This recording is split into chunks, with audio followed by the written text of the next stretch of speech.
सोलापूर लोकसभेच्या काँग्रेस पक्षाच्या उमेदवार प्रणिती शिंदे यांनी मतदारसंघातील गावोगावी प्रचाराचा धडाका सुरू केला आहे। या प्रचारादरम्यान त्या भाजपावर जोरदार हल्ला चढवताना दिसून येत आहेत।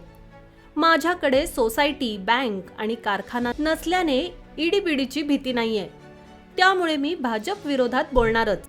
भाजपचे मागील दोन्ही खासदार अकार्यक्षम ठरले, त्यामुळे प्रत्येक वेळी त्यांना उमेदवार बदलावा लागला आणि आता तर त्यांना कोणीच सापडत नाहीये, असा आक्रमक पवित्रा प्रणितीने घेतला आहे।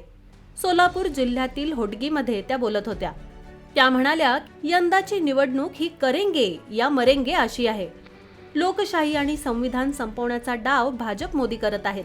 कालच दिल्लीचे मुख्यमंत्री अरविंद केजरीवाल यांना अटक करण्यात आली। त्यासोबतच काँग्रेस पक्षाची सर्व खाती गोठवण्यात आली।